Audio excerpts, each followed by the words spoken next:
Hello everybody. Haven't made a video in a while. I think in one of my previous videos I had posted about the rock arm issue I was having with this engine. I was gonna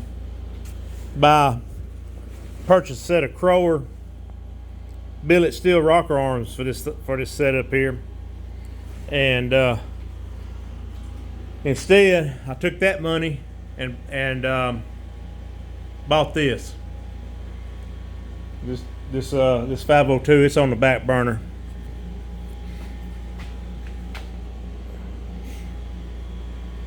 I've been wanting one of these for a while, and my brother he hooked me up with this.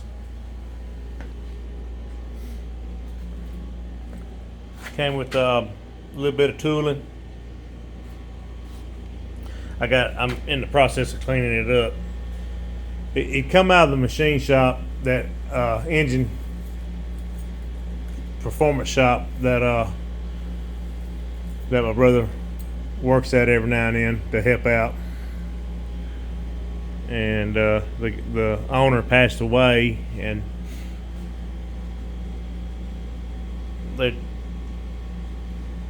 that's where this came from. Come with some nice tooling.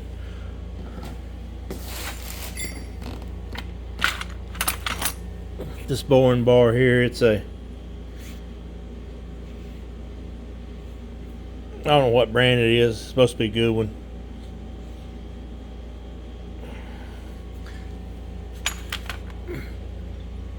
Come with some cutters.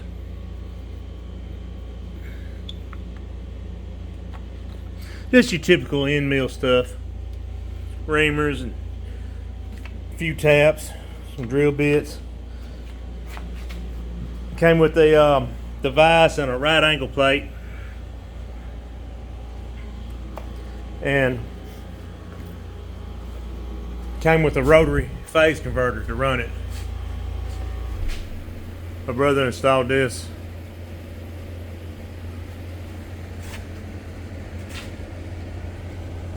He's done a real neat job on this.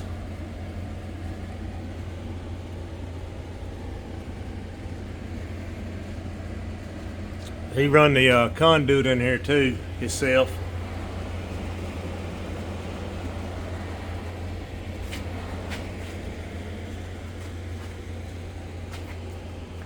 We'll do a video on his other shop. It's real nice. He run stainless airline throughout the building there, and made his own fittings and stuff. Pretty neat. Anyway, this old mill is it's in real good shape. They was using it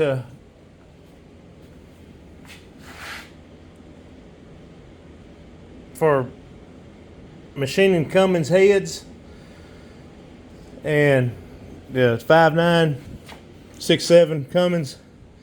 They would do machine work on the heads with this thing. They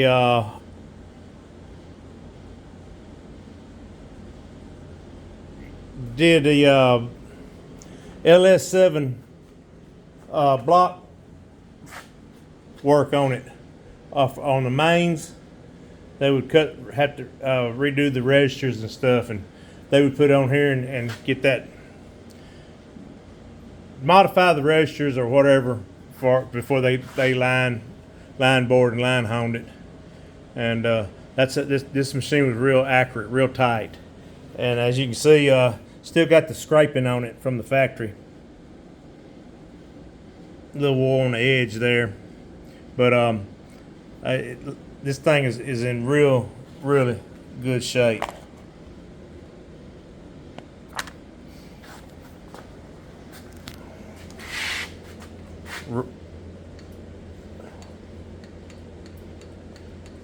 That's the backlash on the screw there.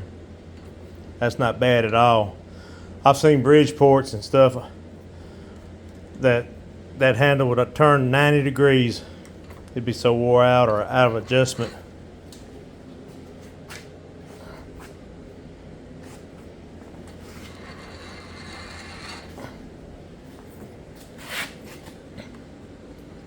That's all the backlash that's in it.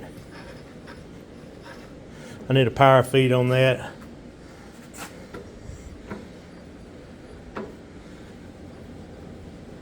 It's real nice machine. Let me fire up this rotary converter here.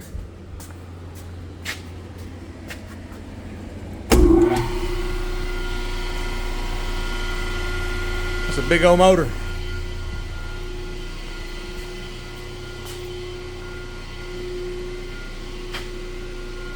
Let's see.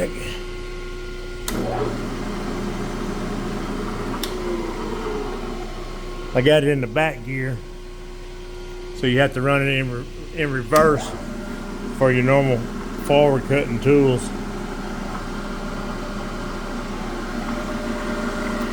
Pretty quiet.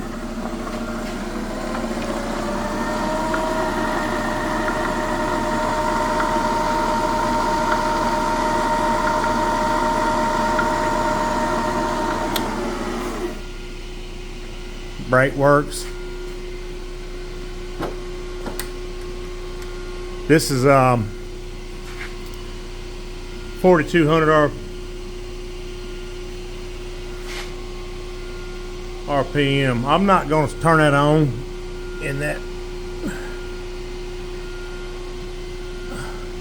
at that speed. Let me slow this thing down.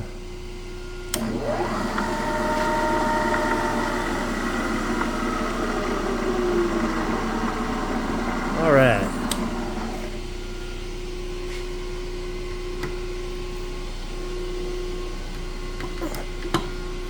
You have to turn that spindle. There it goes.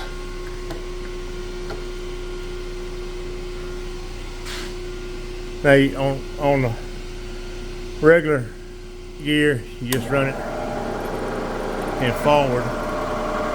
That's around 1,800, 1,600.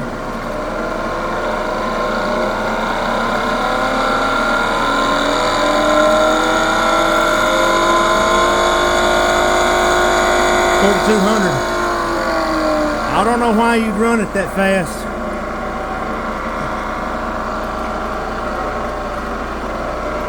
That's probably where probably as fast as I'll run it right there.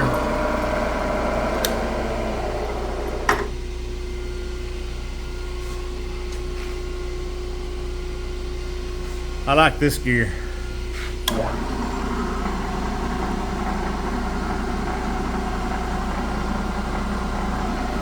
Way.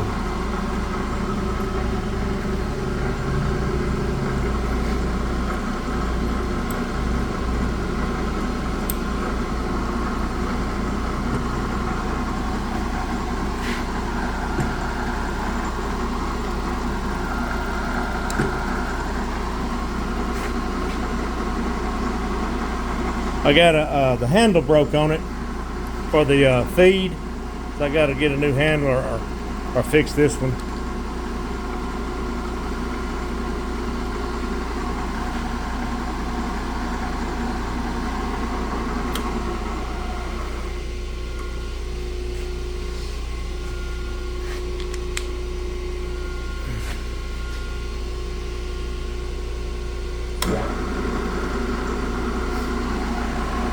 That's the feed right there.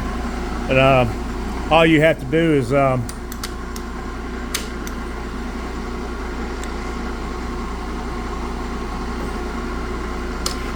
there it goes.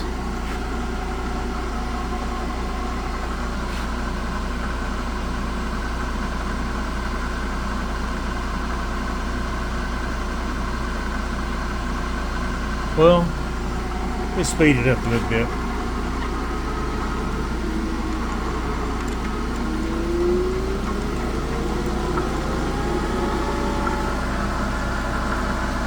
Yeah, it's feeding.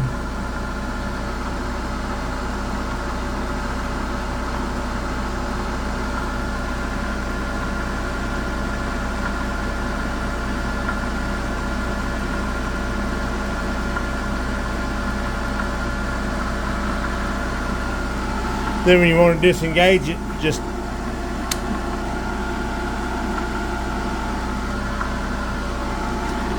it needs to handle.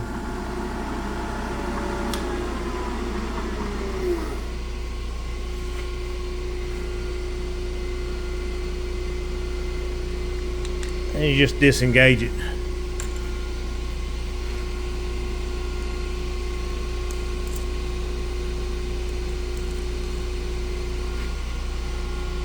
I think there's supposed to be a handle here where you can turn it. I'm not sure.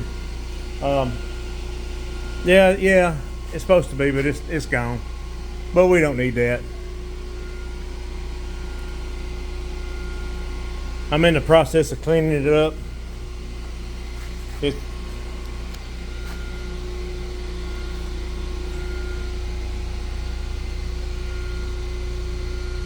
It's a mess.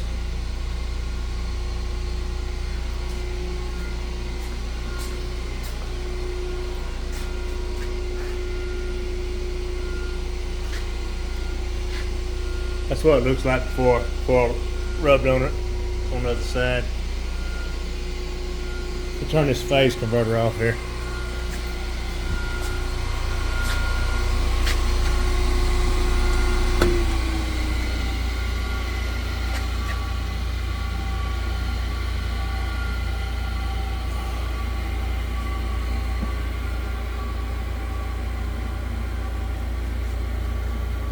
Looks like something you see in a paper mill.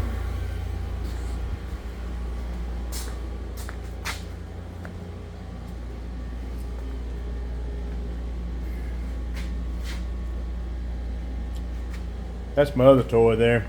This is a South Bend heavy 10, I think is what they call it.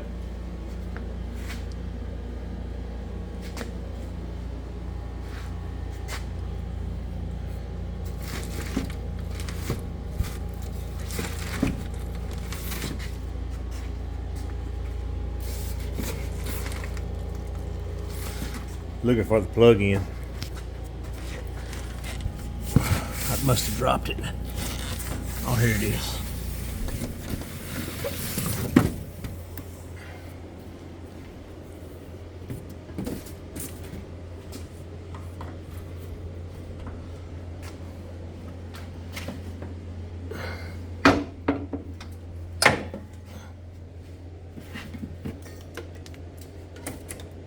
Using for a storage rack right now. Ah, the belt. I forgot. The belt comes off for some reason.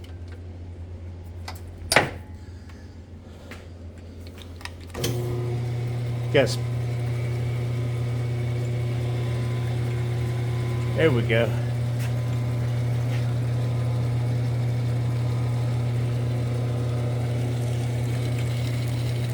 Quiet.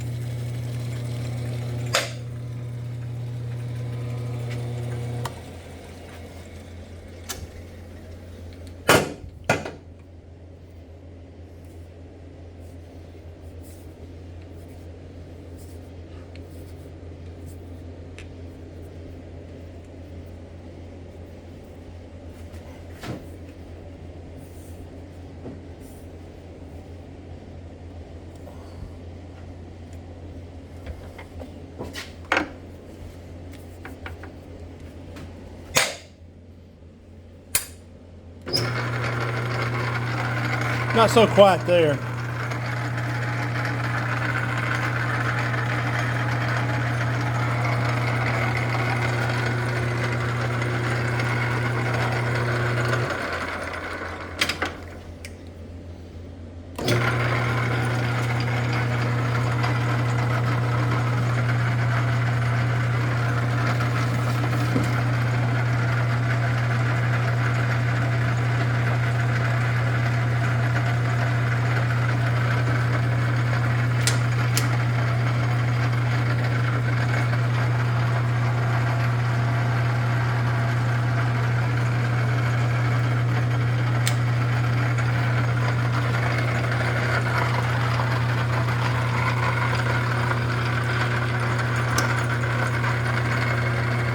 Pretty neat.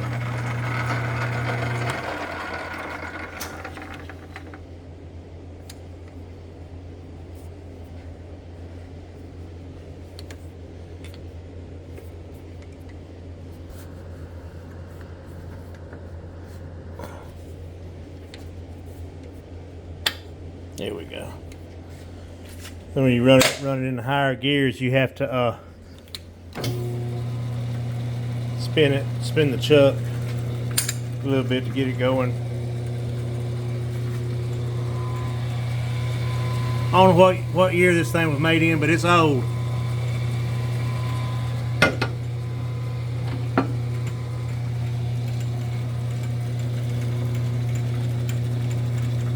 Got some shims in there that adjust the bearing. This put oil in that. You got an oil feed for that drum there. It gets the job done for little stuff.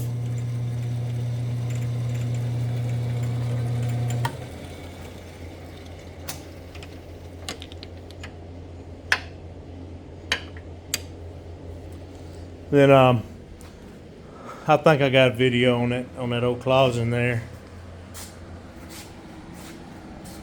But got my shop in a mess right now. I had to move everything.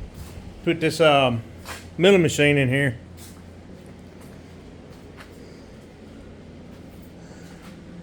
Anyway, I thought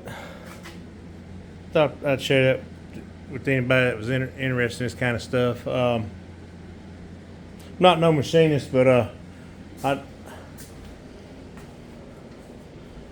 I get by. This is what I was using that and this for when I needed to modify stuff or whatever for my race car and everything. And that'll work. It's just too small.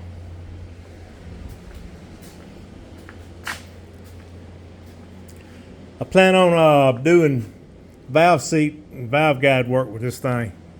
For that way I don't have to mess with the machine shop anymore. I can do my own work. I got a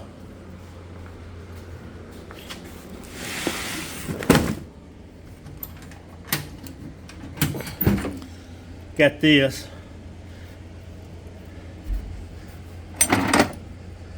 This thing works good. It's for grinding valve seats, and I got one of my old iron heads. I run on my 468s.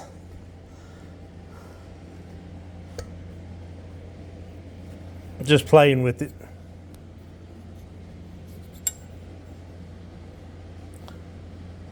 I cut that valve face on the closing over there, and I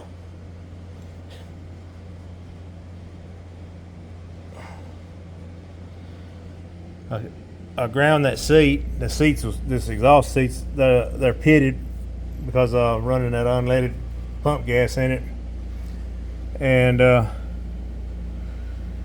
anyway, it turned out good.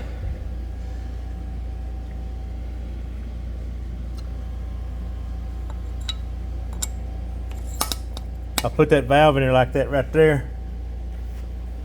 Just bumped it, and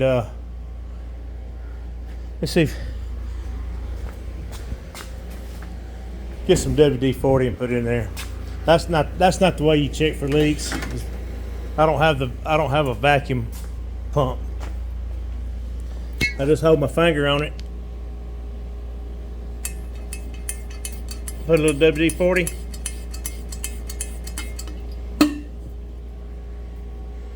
I don't have hardly any pressure on that. I haven't lapped that valve or anything. Now check this out.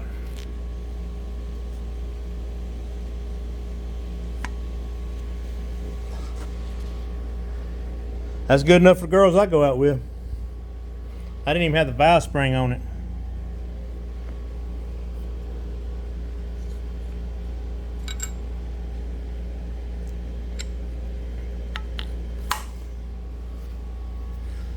So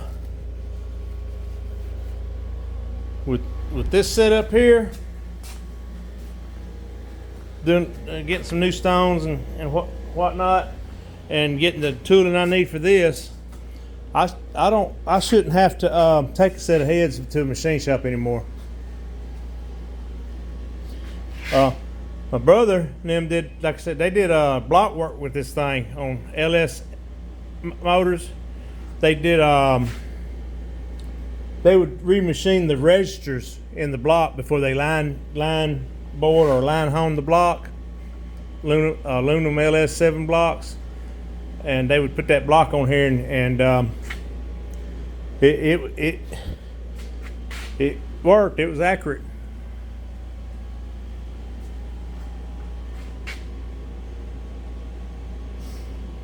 All right, I'll talk to y'all later. I'm gonna get back to cleaning on this thing a little bit. Y'all have a good day. Talk to you later.